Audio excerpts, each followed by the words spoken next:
Bismillahirrahmanirrahim. Assalamualaikum warahmatullahi wabarakatuh. Alhamdulillahirabbil alamin. Wassalatu wassalamu ala asrofil anbiya'i wal mursalin wa ala alihi wa ashabihi ajma'in. Amma ba'du.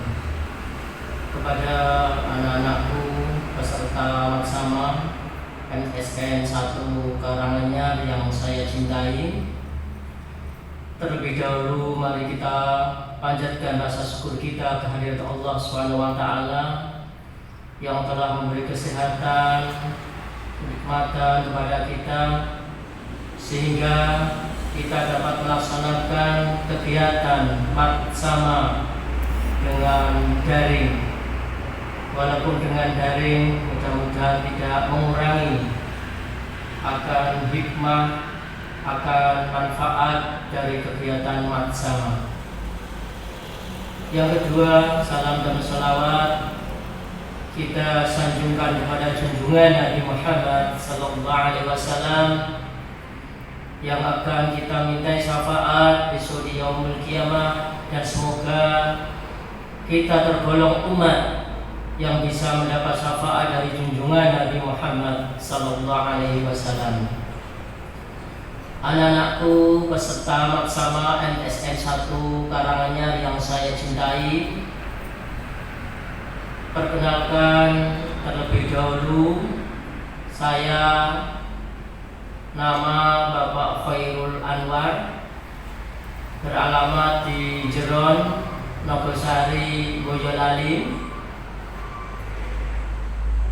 Saya selaku kesiswaan di MTSN 1 Karanganyar untuk masa periode 2021 sampai 2023. Anak-anakku sekalian, pada pagi hari ini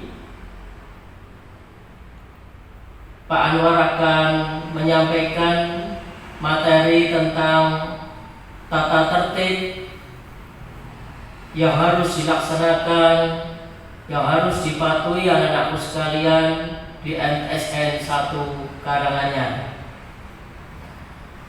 Tata tertib ini dibuat supaya anak-anakku bisa berjalan dengan baik, mematuhi peraturan dengan baik, dan intinya supaya MTSN 1 Karanganyar bisa berjalan dengan lancar, dengan baik, siswanya, gurunya, dan semua perangkat yang ada di MTSN 1 Karanganyar.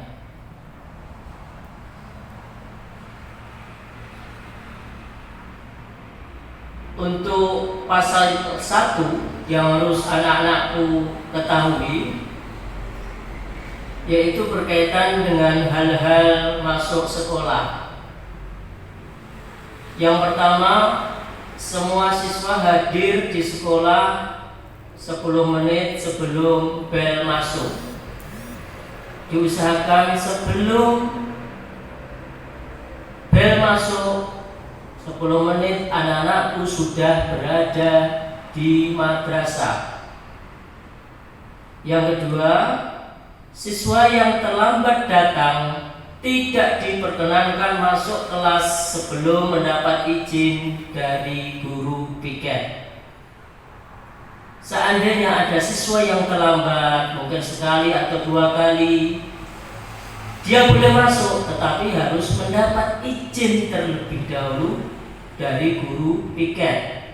Tidak boleh langsung masuk ke kelas tanpa surat izin dari guru piket terlebih dahulu. Yang ketiga, sebelum masuki ruang, siswa harus berbaris dalam kelompok kelas masing-masing. Berbaris untuk berdoa terlebih dahulu sehingga bisa masuk secara bersama-sama dengan teman-temannya. Yang keempat, siswa tidak diperkenankan meninggalkan madrasah selama pelajaran berlangsung. Ketika mengikuti pelajaran, anak-anak tidak boleh meninggalkan pelajaran kecuali ada keadaan yang darurat yang terpaksa anak-anakku harus meninggalkan kelas, itu pun dengan persetujuan guru yang mengajar di kelas tersebut. Kelima, setiap pergantian guru siswa tidak boleh meninggalkan ruang kelas. Ketika pergantian pelajaran, maka anak-anak tetap masih berada di kelas menanti guru datang, guru masuk ke kelas. Jangan sampai ketika pergantian pelajaran anak-anak keluar, anak-anak jajan di kantin. Ini tidak boleh. Yang keenam, siswa yang mendapat peringatan dan masih sering absen tanpa keterangan akan dikenakan sanksi yang ditentukan oleh madrasah. Ini anak-anakku, apabila anak-anakku sering mendapat peringatan, sering melanggar, maka akan mendapat sanksi yang nanti akan ditentukan oleh madrasah. Anak-anakku sekalian, peserta maksama yang saya cintai, pasal 2 yaitu kewajiban siswa. Yang pertama yaitu mentaati guru dan kepala madrasah. Ini wajib harus dilaksanakan anak-anakku sekalian. Yang kedua, menghormati guru kapan dan di mana saja berada dan saling menghargai kepada sesama siswa.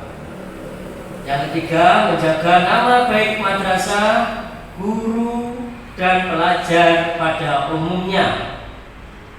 Yang keempat, ikut bertanggung jawab atas pemeliharaan gedung, peralatan inventaris dan lingkungan madrasah. Yang kelima, ikut bertanggung jawab atas kebersihan, keamanan, ketertiban di madrasah pada umumnya. Yang keenam, melengkapi diri dengan keperluan madrasah, baik itu buku, Al-Quran, dan alat tulis lainnya. Yang ketujuh, ini perlu diperhatikan, memakai seragam lengkap dengan atribut yang ditentukan oleh madrasah.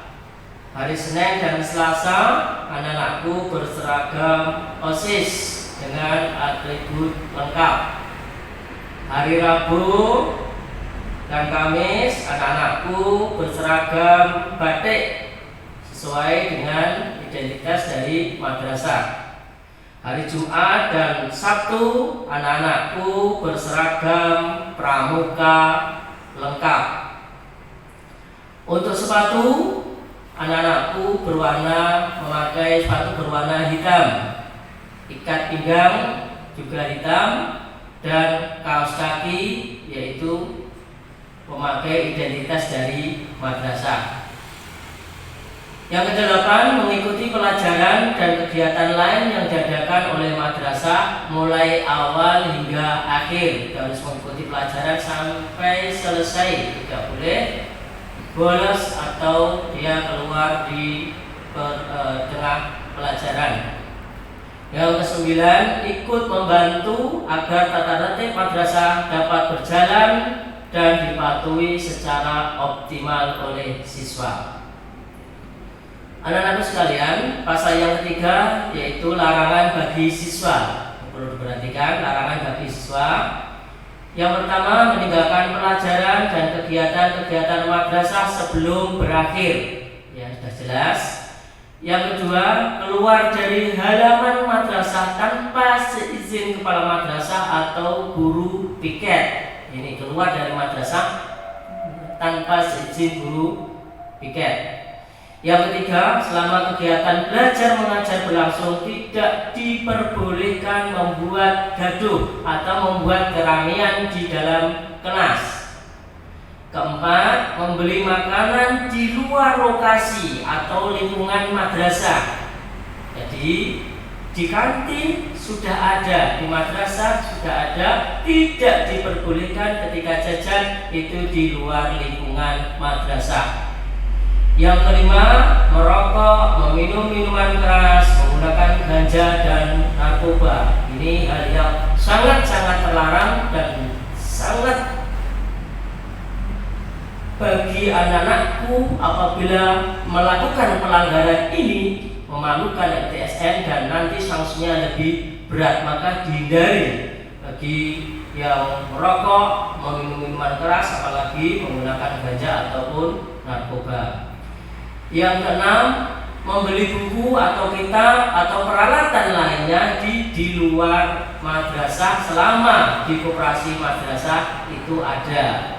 Jadi kalau membeli buku atau peralatan menulis diusahakan di koperasi terlebih dahulu, tidak diperbolehkan keluar kecuali di koperasi memang tidak tersedia, itu pun dia keluar harus izin guru piket. Yang ketujuh yaitu berkelahi atau main hakim sendiri, tidak diperbolehkan anak-anakku berkelahi atau main hakim sendiri dengan temannya. Yang kedelapan, menjadi perkumpulan anak-anak nakal dengan geng-geng terlarang. Ini membentuk kelompok-kelompok tersendiri, membentuk geng-geng tersendiri sehingga akan ditakuti oleh teman-temannya. Yang sembilan, mengganggu ketentraman orang lain dan membawa senjata tajam. Ini juga tidak diperbolehkan. Yang 10, mencoret-coret tembok, dinding, meja, kursi dan perabot di lingkungan madrasah. Tidak boleh anak-anakku mencoret-coret dinding yang sudah dicek dengan rapi, bersih, dicoret-coret. Di meja dicoret-coret dengan pipet atau dengan sepeda atau dengan pensil, di kursi ataupun di perabot-perabot lainnya itu dilarang oleh pihak madrasah. Itu harus betul-betul dihindari. Anak-anak sekalian, peserta matsama yang saya cintai, untuk pasal yang keempat yaitu hal tata busana. 1. Setiap siswa wajib memakai seragam lengkap sesuai dengan ketentuan madrasah. Tadi sudah saya sebutkan dari Senin, Selasa apa, Rabu Kamis, apa, Jumat dan Sabtu apa, tadi sudah saya tentukan, itu harus dipatuhi. Yang kedua, dilarang berkuku dan berambut panjang. Maka bagi siswa yang berkuku atau berambut panjang itu harus dipotong bersih dan rapi. Pasal yang kelima, hak-hak siswa. 1. Siswa berhak mengikuti pelajaran selama tidak melanggar tata tertib. Jelas? Yang kedua, siswa berhak meminjam buku-buku perpustakaan madrasah dengan mentaati tata tertib perpustakaan yang berlaku. Besok akan ada jadwal sendiri untuk peminjaman buku perpustakaan. Yang ketiga, siswa berhak memanfaatkan fasilitas-fasilitas yang disediakan dan diatur oleh madrasah. Yang keempat, siswa berhak mendapat perlakuan yang sama selama tidak melanggar aturan tata tertib. Diperlakukan sama siswa putra dan putri selama anak tersebut atau siswa tersebut tidak melanggar tata tertib. Pasal yang keenam yaitu sanksi-sanksi bagi mereka yang melanggar. Yang pertama yaitu berupa teguran. Siswa ditegur terlebih dahulu, siswa dinasihati terlebih dahulu. Yang kedua berupa penugasan. Dia ada tugas yang harus dilaksanakan. Dia mendapat piket, dia mendapat pekerjaan. Itu sebagai bentuk sanksi yang kedua. Yang ketiga yaitu pemanggilan orang tua. Kalau teguran, penugasan tidak membuat anak jerah, maka yang ketiga dipanggil orang tuanya. Setelah dipanggil oleh orang tuanya, tetap dia masih melanggar sanksi-sanksi, maka yang keempat dia dikeluarkan dari madrasah. Dan ini adalah sanksi yang terakhir karena anak tersebut sudah tidak bisa dibina di MTSN 1 Karanganyar. Pasal yang ke-7 yaitu lain-lain. Yang pertama, hal-hal yang belum tercantum dalam peraturan tata tertib akan diatur di kemudian hari oleh madrasah. Yang kedua, peraturan tata tertib ini berlaku, diumumkan dan mengikat selama yang bersangkutan menjadi siswa Madrasah Tsanawiyah Negeri 1 Karanganyar. Jadi selama menjadi siswa MTSN 1 Karanganyar, siswa wajib mentaati tata tertib di MTSN 1 Karanganyar. Anak-anakku peserta maksama yang saya cintai, demikian poin-poin penting tata tertib di MTSN 1 Karanganyar yang harus anak-anakku laksanakan, yang harus anak-anakku terapkan. Mudah-mudahan dengan adanya tata tertib semacam ini, anak-anakku bisa patuh, anak-anakku bisa taat, sehingga MTSN 1 Karanganyar selalu maju dan maju. Demikian kurang lebihnya, minta maaf saya dalam membacakan tata tertib MTSN 1 Karanganyar. Billahi taufik wal hidayah. Akhirul kalam. Assalamualaikum warahmatullahi wabarakatuh.